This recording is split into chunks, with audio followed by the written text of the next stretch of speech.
que la paix et la charité avec la foi soient données aux frères et sœurs de la part de Dieu le Père et du Seigneur Jésus-Christ.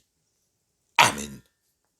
Bien-aimés dans le Seigneur, chers frères et sœurs en Christ, écoutons la promesse du jour.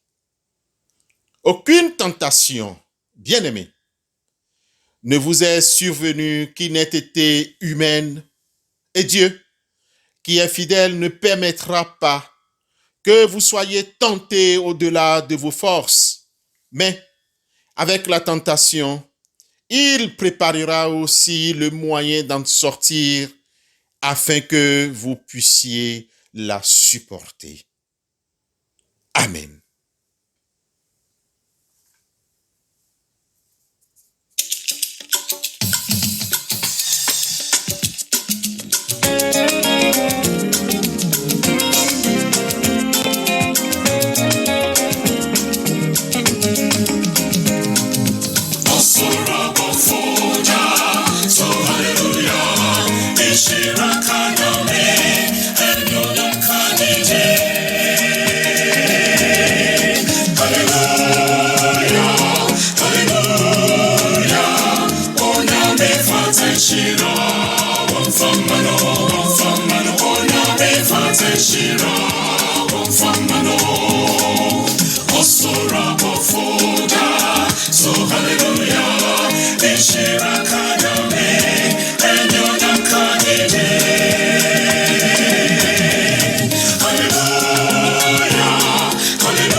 Prions Dieu. Seigneur Dieu Tout-Puissant, nous te remercions pour cette journée que tu nous donnes gratuitement et par ta grâce.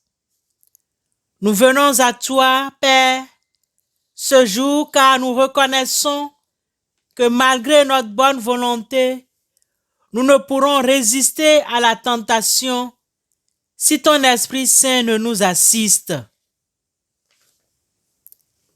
Seigneur, tu connais les désirs humains, tu connais les convoitises de nos cœurs, tu connais nos faiblesses. Que ton Esprit Saint nous purifie de tout ce qui n'est pas de toi et qui réside encore en nous. Délivre-nous, déracine de nos pensées toutes ces convoitises qui nous entraînent à tomber dans la tentation et le péché au cours de cette journée.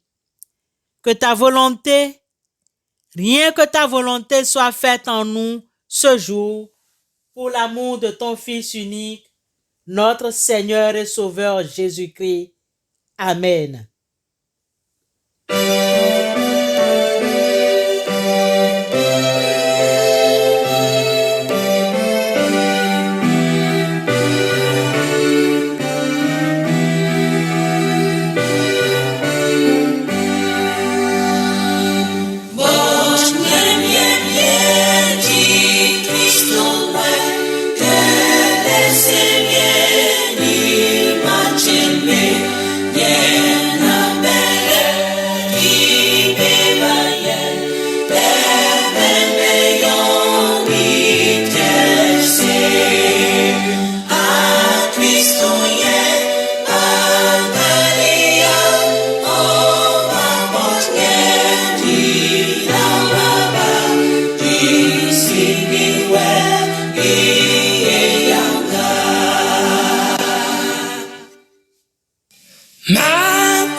Nimbus, Panderes, man.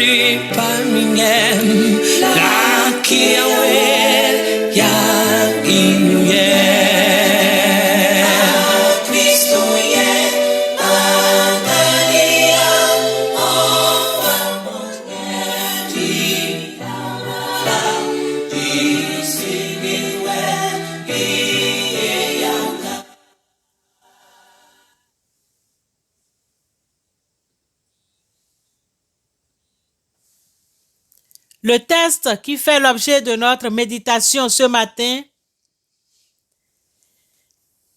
est tiré de l'épître de Jude. Nous continuons notre méditation sur l'épître de Jude. Jude, versets 20 à 25. Pour vous, bien-aimés, vous édifiant vous-même sur votre très sainte foi et priant par le Saint-Esprit, maintenez-vous dans l'amour de Dieu en attendant la miséricorde de notre Seigneur Jésus-Christ pour la vie éternelle. Reprenez les uns ceux qui contestent, sauvez-en d'autres en les arrachant du feu, et pour d'autres encore, ayez une pitié mêlée de crainte, haïssant jusqu'à la tunique souillée par la chair. Or, à celui qui peut vous préserver de toute chute et vous faire paraître devant sa gloire irrépréhensible et dans l'allégresse, à Dieu seul notre Sauveur, par Jésus-Christ notre Seigneur, soit gloire, majesté, force et puissance, dès avant tous les temps, et maintenant, et dans tous les siècles. Amen.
Chers frères et sœurs dans le Seigneur, bien-aimés, comme vous le savez, nous sommes en train de passer au peigne fin l'épître de Jude.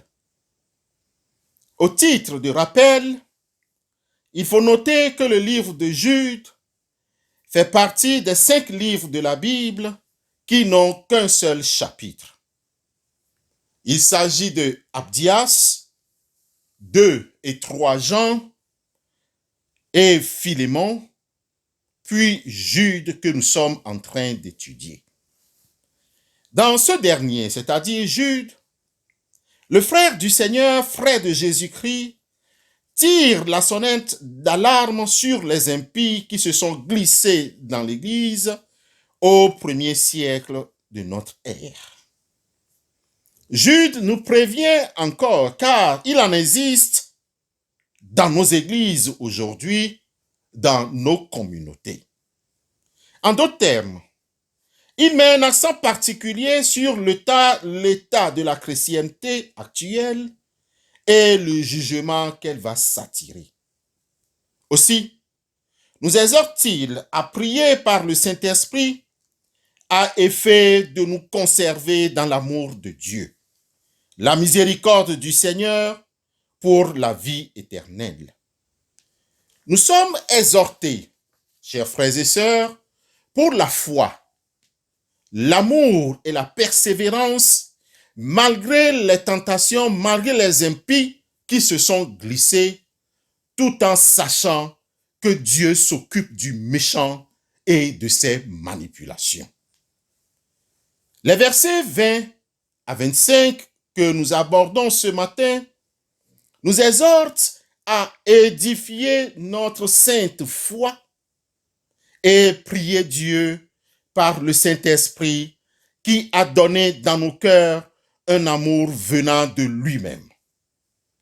En même temps, Jude nous demande de ne pas introduire dans nos pensées des idées, des impies, des impuretés qui viennent troubler notre évolution dans la foi.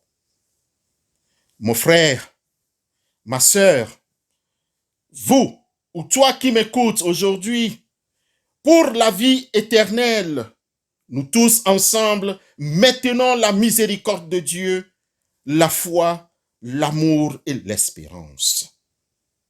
Les versets 22 et 23 nous recommandent expressément à reprendre ceux qui contestent, c'est-à-dire les impies, et ensuite de sauver les autres avec crainte en les arrachant du feu. Bien-aimés, dans ce feu, c'est-à-dire face à l'hérésie, à l'apostasie, face aux tentations, face au mauvais comportement des faux frères et sœurs, il faut retirer à tout prix les âmes de cette perdition. Le plus souvent, que faisons-nous dans nos églises? On les abandonne. On les abandonne. On les laisse. On ne veut même pas leur reprocher. Tellement que on se dit, si je dis quelque chose maintenant, qu'est-ce qui va se passer? Même à cause de ce bien terrestre, parce que l'autre, il est riche, il donne. Quand il vit même un mauvais comportement, on est incapable de le reprocher. Mais ici, Jude nous demande de le reprendre, parce qu'il va vers la perdition.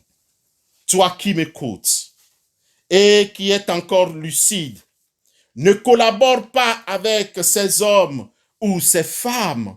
Au contraire, reprends-les tout simplement, car ils séduisent par leur raisonnement erroné, par leur fausse doctrine des idoles, par leur fausse doctrine des Bélial, qui s'attaquent à la parole de Dieu et à la personne du Saint-Esprit.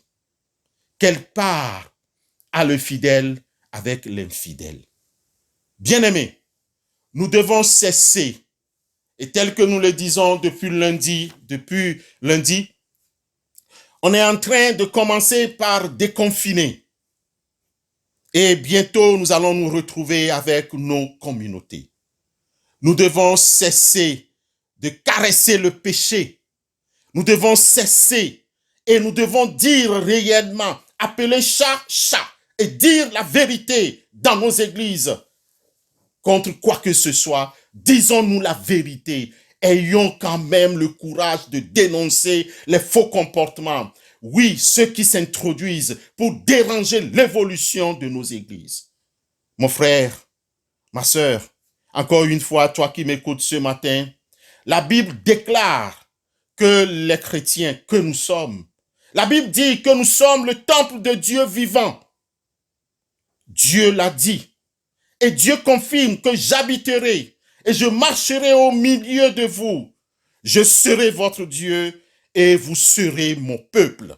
2 Corinthiens, chapitre 6, le verset 16. en tant que peuple de Dieu.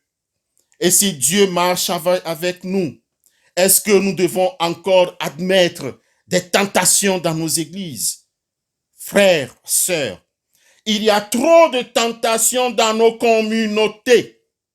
Il y a des tentations sexuelles dans nos équipes, dans nos équipes, dans nos chorales, dans nos associations, dans la jeunesse, un peu partout, rien que la tentation sexuelle. Il y a la tentation de l'orgueil qui se retrouve dans les personnalités, dans toutes les églises, au niveau des responsables, rien que la tentation de l'orgueil. Il y a la tentation de l'égoïsme, il y a la tentation matérielle. On veut grandir en même temps. Si vous êtes dans une communauté, je veux bien dire dans une église ou dans une assemblée, et c'est toujours l'argent qu'on prêche, et c'est toujours le matériel qu'on demande. Certes, nous en avons besoin, mais nous ne devons pas privilégier le matériel, l'argent. Oui, nous l'avons appris, nous le répétons encore toujours au titre des rappels que nous devons prêcher Jésus-Christ et non prêcher une théologie d'opulence, une théologie qui dit la théologie de prospérité. Oui, certes, on a besoin de tout cela, mais la parole de Dieu nous dit que nous sommes dans le monde, mais nous ne sommes pas du monde. L'apôtre Paul, et encore pour ce matin, l'apôtre juge, nous recommande expressement de sortir du milieu d'eux. Il nous recommande de nous séparer d'eux, dit le Seigneur. Ne touchez pas à ce qui est impur et je vous accueillerai. Paul aux Corinthiens, son deuxième livre, chapitre 6, le verset 17. Bien-aimés, toujours pour aujourd'hui, le verset 24 nous exhorte que Dieu peut nous préserver de toute chute.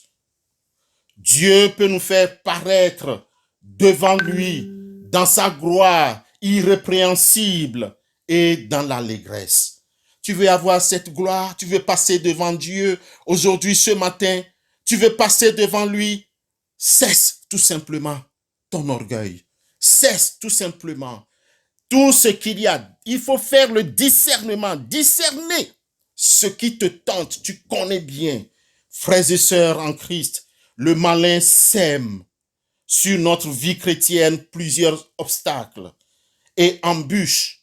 Mais Dieu déclare encore ce matin que toute arme forgée contre toi sera sans effet. Il déclare, il va plus loin, que toute langue qui s'élèvera en justice contre toi, tu la condamneras. Tel est l'héritage des serviteurs de l'Éternel. Tel est le salut qui leur viendra de moi, dit l'Éternel. Ésaïe 59, le verset 17. Pourquoi ne pas avoir le courage de vivre conformément à la parole de Dieu? Pourquoi vouloir plaire aux hommes et aux femmes? Pourquoi vouloir faire comme les autres? Nous devons faire comme la parole de Dieu le dit, car il nous instruit, il nous enseigne. Tenons-nous fermes et disons, je dois évoluer. Somme toute, Dieu aujourd'hui nous permet de considérer sa parole, de la comprendre et de ne pas trembler face aux jours maléfiques que nous traversons. Écoutez et prenons en compte les recommandations de cet épître. Écoutez et prenons en compte ce que la voix du Seigneur dit aujourd'hui. Écoutons et sachions que Dieu, ce qu'il a dit, ce que sa bouche a dit, sa main l'accomplira. Ce que sa bouche a dit, il le fait. Dieu n'est pas un Dieu menteur. Et ce qu'il nous demande d'être irrépréhensible, de se retrouver correct et vivre correct dans l'église. Il a dit, tu n'es ni froid, ni chaude. Je te vomirai. Frères et sœurs, allons-y fermes et continuons de vivre ferme selon la volonté du Seigneur. Que le Seigneur vous bénisse encore ce matin, que le Saint-Esprit soit sur vous ce matin Allez-y, allez-y, n'ayez pas peur, car le Saint-Esprit est avec vous. Il combat pour vous et il a donné encore cette force. Et il le dit encore, toute arme forgée contre toi sera sans effet. Sur tous les plans, le Seigneur confirme sa parole et qu'il te bénisse. N'aie pas peur. Ce n'est pas pour le ventre et ce n'est pas pour le bien de ce monde que nous allons apostasier. Que le Seigneur t'aide encore une fois de plus. Reçois de la part du Seigneur aujourd'hui cette force pour aller plus loin et pour plaire à Dieu. Au nom et pour l'amour du Seigneur Jésus-Christ, nous nous exhortons. Amen.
Prions Dieu.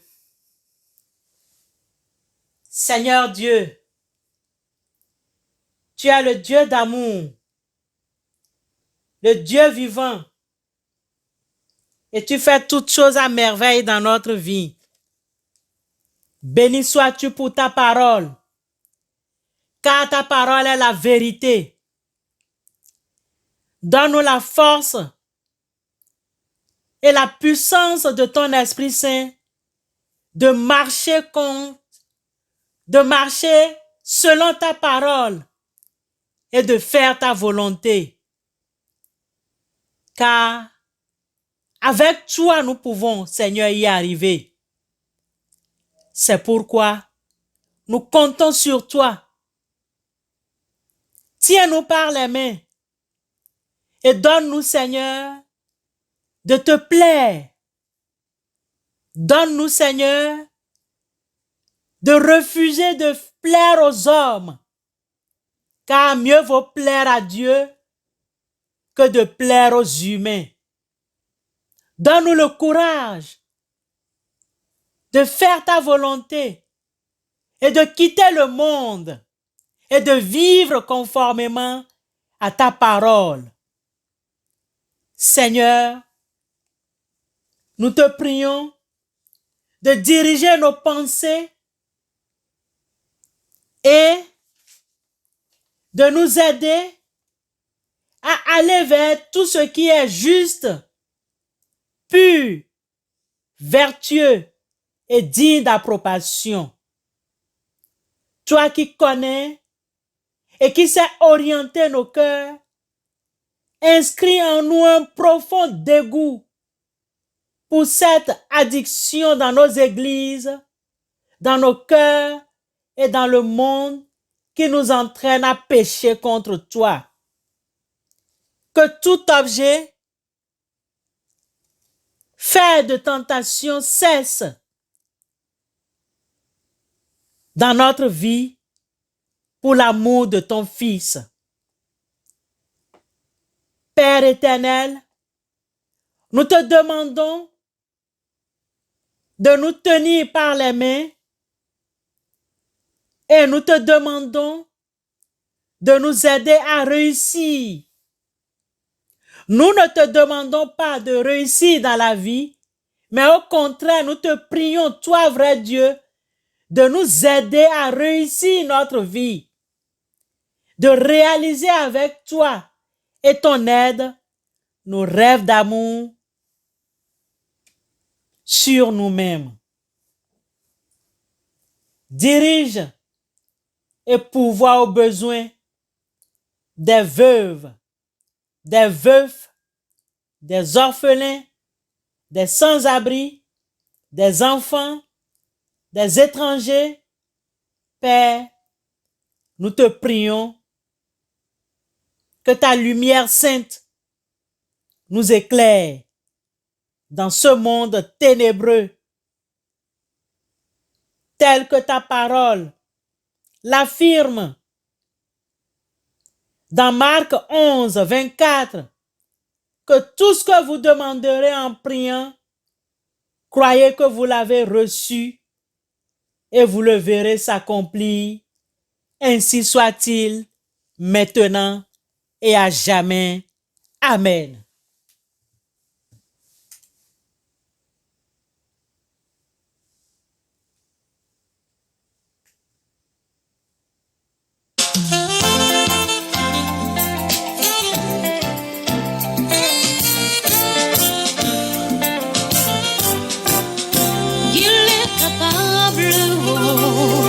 Mon Dieu toujours capable.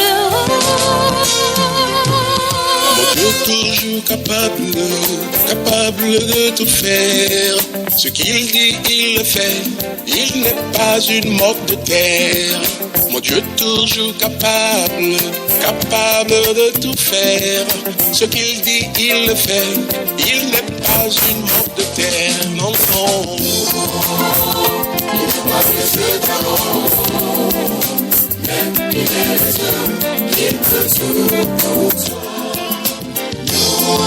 Non, il n'est pas le Dieu d'amour. Même il est le Dieu, il peut tout pour moi. Malgré qu'Abraham ait fait un enfant avec Agar, la promesse du Père fut réalisée en Sarah. Malgré qu'Abraham ait fait un enfant avec Agar, la promesse du Père fut réalisée en Sarah.